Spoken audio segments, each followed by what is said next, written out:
Саламаттасыздарбы, урматтуу телекөрүүчүлөр. Эң биринчи сиздерди ороз айыңыздар менен чын жүрөктөн куттуктайм. Тутуп жаткан орозоңуздар кабыл болсун, элибизде тынчтык болсун. Сыймык өзүнүн кайрылуусунда эң негизгиси мен тарапка көп жалаларды, көп туура эмес жалган жалаларды коюп кетти. Телевизордон көрүп олтурса керек, айткым келет. Кумтөрдө бир дагы акциям жок. Эгерде сыймык таап алса, мен ошол сыймыкка подарить эттим. Ошондо башкаларга каттатып койдуңуз беле? Өзүңүзгө эметпи? Мен айтып атам, менде эч качан Кумтөрдүн акциясы болгон эмес. Болгон эмес.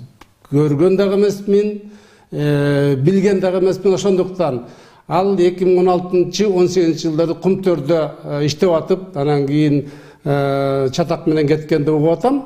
Онан билбейм анысында, киришкен дагы жокмун. Анан ошондон билет го деген ойдомун да. Ошол жакта жүрсө анда бир да акция жок экенин билип туруп анан кантип ошо айтты деген сөзүм да. Айтып атат, ушу балыкчы Кумтөр 110 киловольт электр энергиясын башкарат дейт да. Эгерде ошондой информациясы болсо башкарат деген Жумалиев ошол жерде башкарат десе, андагага подарить эттим. Жана леп боюнча айтып атасыз? Леп боюнча айтып атам да. Андага подарить эттим. Алып жанагы жаңы түзүлгөн кыймылына кошуп алсын, менин активим болсун, силерге кошкон.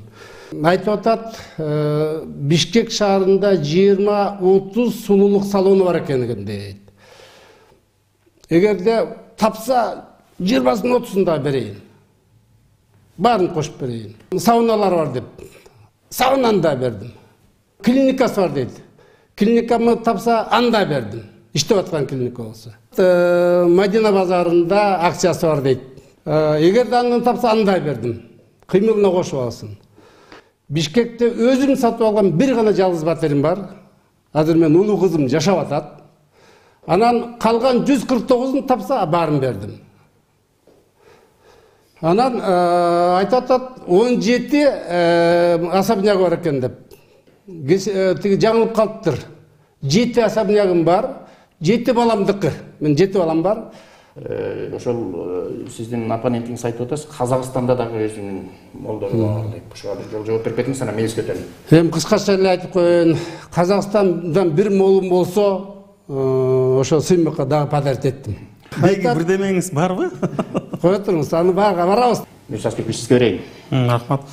Негизи мен бул жака келген себебим ушул Кубанычбек Жумалиев байкенин өзүн Сыймык Жапыкеев менен түз эфирге мындай чыгарайын деген ой менен келдим да. Передачанын башында айтты, эртең мен качпаймын, мен келем деп өзүнүн эркекче сөзүн берип атат. Мен ойлоймун, Сыймык Жапыкеев деле качпайт, ал дагы келет. Ошондуктан 7 каналдан эртең саат 10-до түз эфир уюштуралы. 1 саат болобу, 1,5 саат болобу, өзүңүз айтканда 2 саат болобу, ошол жерден бири-бириңиздер менен такташып алыңыздар. Ким кимди каралап атат, ким кандай акыйкат, чындыкты айтып атат, ошол жерден эми эл тараза болсун. Ошол жерден мен чоң максатыма жеттим деп ойлоймун. Рахмат айтам сиздерге ошол кабыл алганга. Мен мейилсиз эле кайрыла берейин, туура түшүнүңүз. Менимсиң. Бир суроо берип коеюн. Сиз Сыймык Жапыкеев менен лично өзүңүз таанышсызбы? Сыймык Жапыкеев менен мен өзүм таанышмын. Бир-эки жолу көрүшүп, отурушуп да калганбыз. Себеби азыр жанагындай тегерек столдор көп уюштурулуп атат. Андай ар кандай мындай активисттердин жолугусуулары болуп атат. Ошондойлордун биринде таанышып, мамиле болуп кеткен. Мындай идеялык жактан багытыңар бирби? Мен бир азыркы демилгесин колдоп атам. Себеби бул айдан ачык. 30 жылдан бери эбегейсиз байлыкка ээ болгон бир топ адамдар бар. Ал адамдар көбүнчөсү мамлекеттик чоң кызматтарда иштеген. Ошолордун байлыгын кустуруп, ошол кыргыз элинин ырыскысын урдагандардын кайта кыргыз элине өткөрүп берип, ошол эң биринчиден могу Кытай карызын жабабыз деп демилгесин көтөрүп атат. Ошол демилгелерин мен колдоймун. Бул ачык эле сөз. Менде бир топ суроолор бар. Суроолордун бири мындай, кыска эле суроо. Бүгүнкү күнү канча байлыгыңыз бар? Канча миллион ал? Бүгүнкү күндө бир көйүн бар. Канча турат? Ал 3,5 миң квадратный метр. Жалпы канча байлыгыңыз бар? Аны көп майдалап айтпай. Андан башка жок. Деги мындай доллар менен алганда канча байлыгыңыз бар? Мен айтып атам, бир гана көйүн бар. Көйүн. Базар баасы канча бүгүнкү күнү? Базар баасы ашып кетсе бир 300 миң болот го.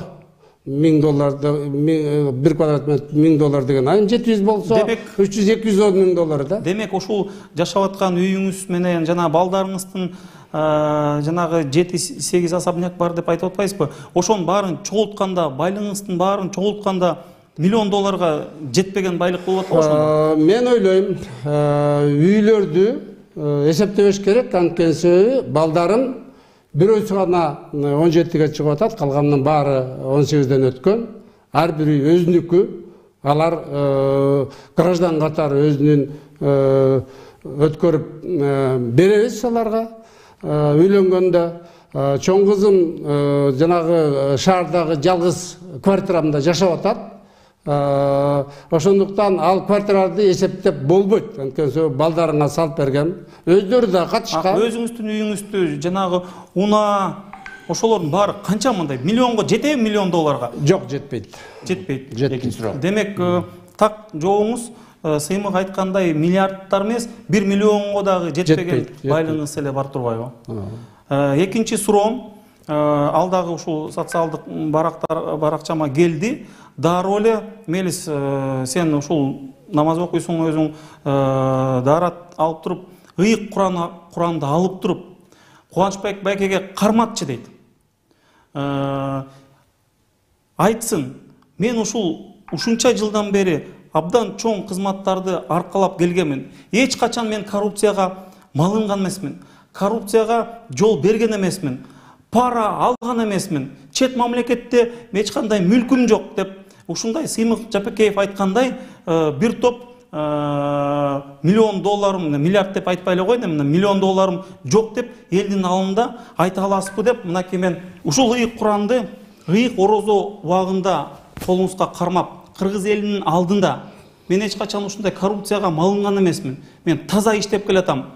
Жанагы айтпадыңызбы, инилериңиз чоң бизнестери бар экен, ошолорго эч качан мындай көмөктөшкөн эмесмин премьер-министр убагында, аппаратты жетектеп убагында. Деги эле ушул мен мындай агыман ушунун баарын тапкан деп ушуну айта аласызбы? Бирок мынакей эгерде сиз калпайтып койсоңуз, мен мына ини катары айтып атам да, ушул ыйык орозо убагында калпайтып койсоңуз, анда ыйык Куранды алып туруп түз эле анда тозокко түшөсүз. Оң кол менен берейин.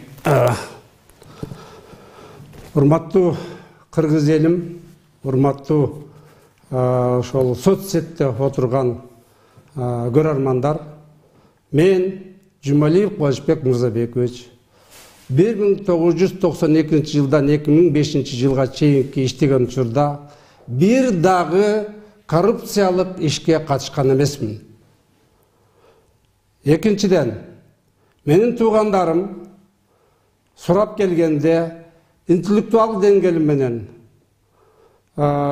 идеямды айтып, бирок алар өз эмгеги менен өз тапкан акчасына сатып алып иштеп жатышат. Менин ошол мусулман катары айтайын дегеним, кайсы учурда болбосун, так, эң таза жана эч кимге акырат келтирбеген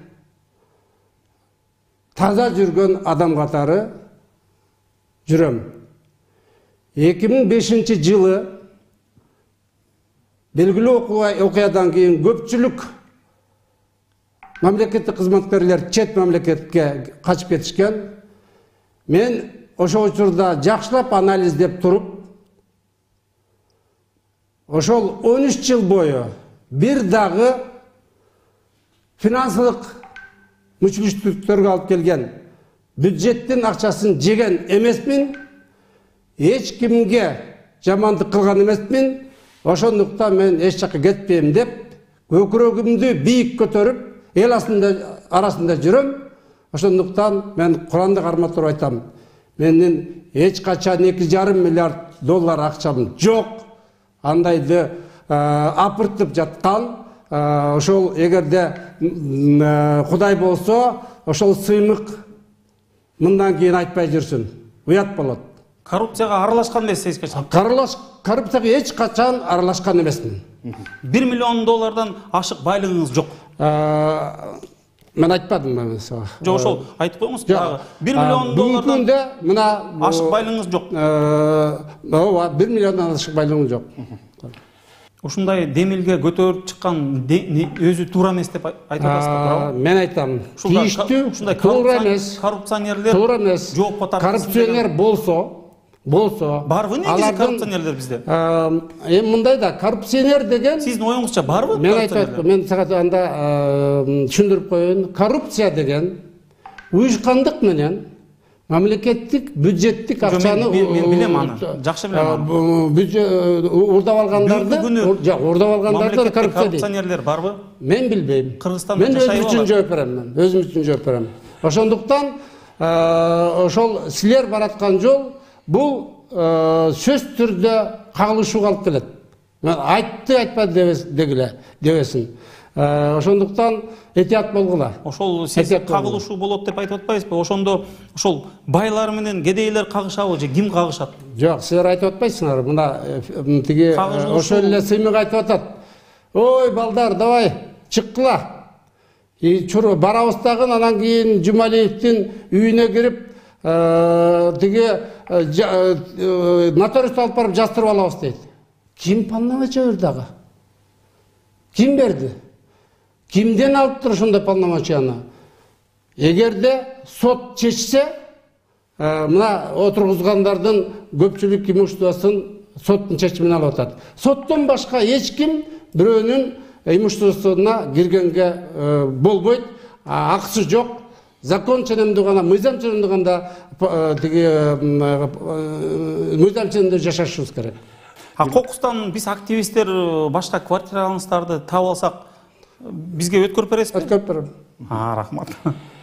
Могул жерде бир суроо түшүптүр. Жумалиевге Куран карматкан жигит Жумалиевдин күнөөсүн эгер билбей туруп, сыймык менен өзүнчө байланышпай туруп, эмне үчүн Куран китепти карматтың, Кудай алдында күнөөлүү болуп калам деп ойлойсуңбу?